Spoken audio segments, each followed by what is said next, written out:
¿Qué tal? Soy el padre Ricardo Aguilar, doctor en teología bíblica. Sean bienvenidos a una sesión más, donde comentaré el texto del Evangelio que la liturgia nos propone para el próximo domingo. En esta ocasión, el quinto domingo del tiempo ordinario. Bien, pues en esta ocasión, quinto domingo del tiempo ordinario, tenemos el Evangelio de San Mateo, capítulo 5, versículos 13 a 16. Le he puesto como título a este comentario: Ustedes son la luz del mundo y la sal de la tierra. Hacemos nuestra oración inicial. En el nombre del Padre, y del Hijo, y del Espíritu Santo. Amén. Padre Santo, te agradecemos por el don de la vida y el don de la fe. Hoy que nos reunimos en tu nombre para profundizar la Sagrada Escritura, te pedimos que nos envíes el don del Espíritu Santo, con el fin de que nos ayude a comprender el sentido salvífico del texto evangélico que estamos por estudiar y lo hagamos vida.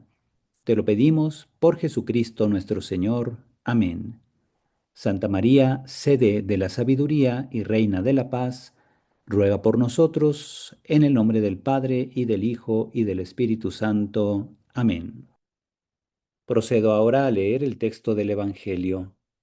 Del Santo Evangelio según San Mateo. En aquel tiempo Jesús dijo a sus discípulos: Ustedes son la sal de la tierra. Si la sal se vuelve insípida, ¿con qué se le devolverá el sabor? Ya no sirve para nada y se tira a la calle para que la pise la gente. Ustedes son la luz del mundo. No se puede ocultar una ciudad construida en lo alto de un monte, y cuando se enciende una vela no se esconde debajo de una olla, sino que se pone sobre un candelero para que alumbre a todos los de la casa. Que de igual manera brille la luz de ustedes ante los hombres, para que viendo las buenas obras que ustedes hacen, den gloria a su Padre que está en los cielos. Palabra del Señor. Gloria a ti, Señor Jesús. Si les gusta este tipo de contenido, denle like al video, suscríbanse al canal y activen la campanita de notificaciones para que YouTube les mande un aviso cada vez que yo suba un nuevo comentario a la palabra de Dios. Y ahora continuemos. Procedo a hablar un poco sobre los contextos literario y teológico. En este pasaje, Mateo 5, versículos 13 a 16, el tema de fondo es la identidad de los discípulos. Después de las bienaventuranzas, Jesús define la identidad y el papel de los discípulos mediante dos imágenes fundamentales: sal y luz. Introducidos por la fórmula ustedes son, estos dichos no indican lo que los discípulos deben llegar a ser, sino lo que ya son. El peligro radica más bien en perder la fuerza que procede de las buenas obras y del testimonio nacido de la persecución mencionada previamente en el versículo 12, al final de las bienaventuranzas que vimos el domingo pasado. La dimensión testimonial aparece diferenciada según el ámbito: la tierra de Israel y el mundo entero, designados respectivamente con los términos ge y cosmos, es decir, tierra y mundo. Este último amplía el primero, hasta el punto de que algunos explican esta ampliación a la luz de la misión a los paganos de Mateo 28:19, donde Jesús, después de resucitar, manda a los discípulos a que evangelicen y hagan discípulas a todas las naciones. La imagen final puede leerse incluso con un matiz irónico y político si se considera que, para Cicerón, la luz del mundo entero, lux orbis terrarum, era Roma, según la Cuarta Catilinaria 6:11. El breve conjunto de Mateo 5, 13 a 16 constituye un ejemplo particularmente claro de enseñanza sapiencial formulada para la oralidad, donde el paralelismo, la repetición y la imaginería cotidiana cumplen una función pedagógica decisiva. Antes de su fijación evangélica, estos dichos muestran con bastante verosimilitud rasgos propios de una tradición preevangélica oral, pensada para ser escuchada, memorizada y transmitida en comunidades concretas. Estos puntos los desarrollaré a continuación. Procedo ahora a explicar matices del texto griego, lengua original en que se escribió el Evangelio de San Mateo. Primero hablo del uso de paralelismo conceptual entre dos metáforas. En los versículos 13 y 14 leemos, Giméis este to halas tesges, ustedes son la sal de la tierra. Giméis este to phos tu cosmo, ustedes son la luz del mundo. Estamos ante un paralelismo sintético, es decir, ambas imágenes no dicen exactamente lo mismo, pero se iluminan mutuamente.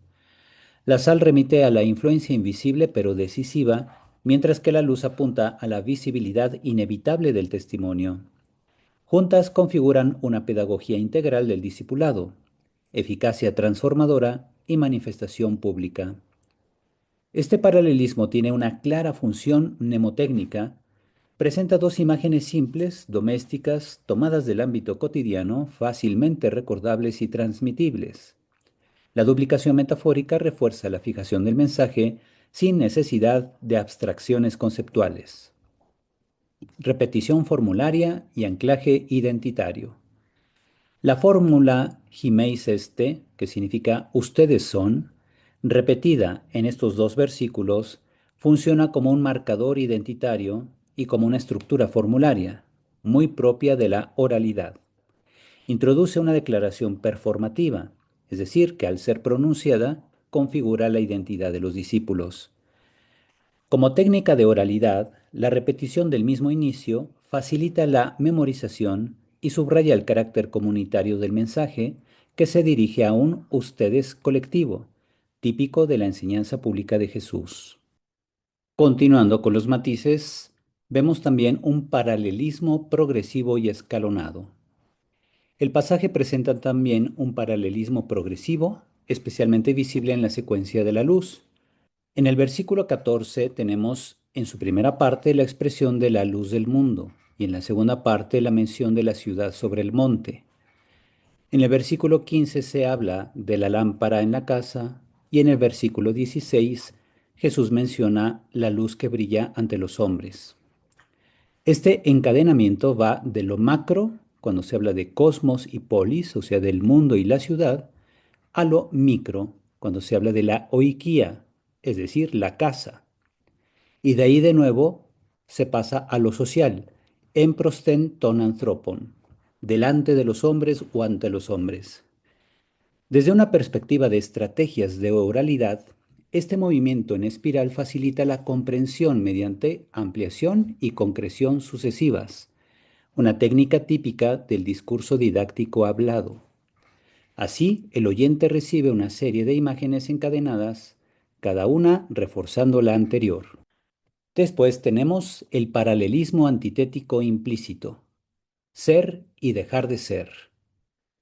En ambos bloques aparece un paralelismo antitético implícito, formulado no como oposición directa, sino como advertencia. La sal que se vuelve insípida. Se utiliza allí el verbo morance. La luz que se esconde o se coloca bajo el celemín o bajo la olla, como dice la traducción de nuestro leccionario. El contraste se establece dentro del mismo símbolo, lo que intensifica el efecto pedagógico. Lo que define la identidad del discípulo puede perderse o frustrarse. Este recurso es típico de la enseñanza oral, donde la paradoja o la contradicción interna provoca atención y reflexión. Además, el verbo moraino significa volverse necio. Es una acepción que es distinta a la de volverse insípida, pero se refiere o se utiliza el mismo tipo de verbo. Este verbo es referente a la sal. Introduce un matiz sapiencial. La pérdida de función no es solo práctica, sino también existencial y ética, algo que se comprende bien en un contexto de transmisión oral, donde necedad y pérdida de sentido o pérdida de sabor se superponen. Final teleológico y condensación catequética. El versículo 16 culmina con un paralelismo de finalidad. Ido sin takalaerga, para que vean las buenas obras de ustedes. Kaidoxasosin tompatera. Y glorifiquen al Padre. Por tanto, hay una relación entre ver y glorificar. También una relación entre acción humana y reconocimiento de Dios. Esta estructura binaria ofrece una síntesis catequética fácilmente transmitible, donde la ética y la teología quedan unidas. En clave oral, este cierre funciona como una frase resumen apta para ser recordada y repetida en la instrucción comunitaria. Consideración global, pedagogía de la oralidad. En conjunto, Mateo 5, 13 a 16 muestra con notable claridad cómo una enseñanza de Jesús, antes de ser texto, fue palabra dicha, pensada para resonar en la memoria, antes de quedar plasmada como una tradición escrita que luego llegó al evangelista. El uso de paralelismos, imágenes domésticas, preguntas retóricas, repeticiones formularias y progresiones visuales responde a una lógica pedagógica profundamente oral, donde comprender, recordar y transmitir forman una unidad. Desde esta perspectiva, el texto no es solo un programa ético, sino un discurso formativo diseñado para modelar la identidad del discípulo en comunidades que aprendían más por la escucha compartida que por la lectura individual. Y con esto paso al comentario. Nuestro pasaje, Mateo 5, versículos 13 a 16, presenta una autodefinición performativa de los discípulos formulada en tiempo presente, modo indicativo. Giméis este, ustedes son, que describe una identidad ya conferida por la relación con Jesús. El texto griego insiste en que el discipulado no comienza con el hacer, sino con el ser. Sin embargo, se trata de un ser intrínsecamente ordenado a una función visible y transformadora en favor de los demás. Las dos metáforas centrales, referentes a la sal y a la luz, halas y fos, están equilibradas. La sal actúa de modo discreto pero decisivo. Se disuelve dando sentido o sabor y preserva los alimentos. La advertencia expresada mediante el verbo morance introduce una dimensión sapiencial. Perder el sabor equivale a una forma de necedad, es decir, genera ruptura entre identidad y misión. La imagen apunta a una pedagogía del discernimiento.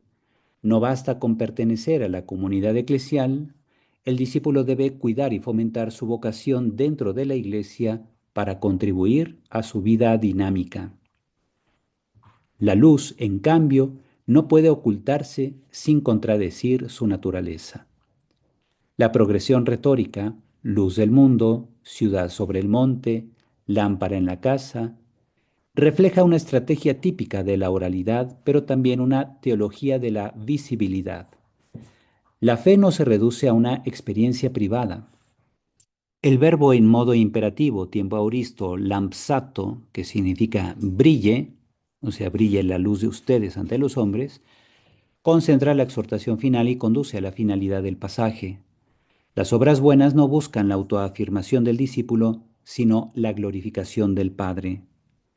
El texto culmina así en una orientación teológica clara.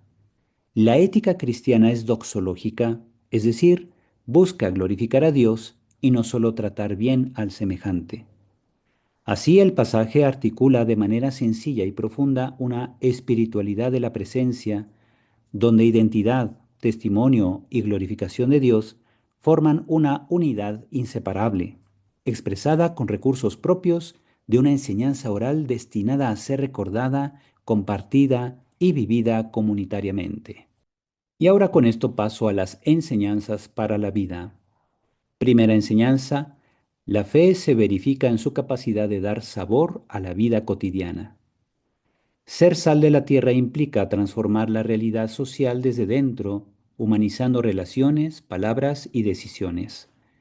Debemos hacer que la fe transforme nuestra vida concreta, la familia, el trabajo, la comunidad, para que no sea irrelevante, sino que sea factor que motive a otros a conocer, amar y servir a Dios. Según la enseñanza, el seguimiento de Cristo tiene que ser visible. La imagen de la luz enseña que el discipulado auténtico no puede reducirse a lo íntimo o privado. Aunque debemos evitar el exhibicionismo religioso, hemos de ser transparentes. Cuando la vida está orientada por el Evangelio, esa orientación se percibe. La ciudad sobre el monte no se esfuerza por llamar la atención. Está donde debe estar y suscita atracción. Así el cristiano católico, que vive a fondo su fe, debe manifestar la belleza del seguimiento de Cristo, camino de verdadera libertad. Tercera enseñanza, las obras buenas conducen a Dios cuando brotan de una relación filial. Mientras muchos buscan solo el reconocimiento ajeno, el seguidor de Cristo busca la glorificación del Padre. Mientras muchos buscan solo el reconocimiento ajeno, como vemos en las redes sociales, por ejemplo, donde muchos solo buscan los likes o los sígueme, el seguidor de Cristo busca la glorificación del Padre. Revisemos nuestras intenciones para actuar en el mundo. Las obras buenas que hagamos han de expresar la calidad de nuestra relación con Dios. Allí donde otros pueden descubrir al Padre, a través de la vida del discípulo, la luz ha cumplido su misión. Y así pasamos a nuestra oración final. Te rogamos, Señor, que guardes con incesante amor a tu familia santa, que tiene puesto su apoyo solo en tu gracia, para que halle siempre en tu protección su fortaleza. Por nuestro Señor Jesucristo, tu Hijo, que vive y reina contigo en la unidad del Espíritu Santo, y es Dios por los siglos de los siglos. Amén. Y así hemos concluido con el comentario al texto del Evangelio que la liturgia nos propone para el próximo domingo. Espero que pueda servir a todos ustedes para su vida espiritual y su impulso pastoral. Me despido dándoles la bendición. El Señor esté con ustedes y la bendición de Dios Todopoderoso, Padre, Hijo y Espíritu Santo, descienda sobre ustedes y permanezca para siempre. Amén. Cuídense mucho y hasta pronto.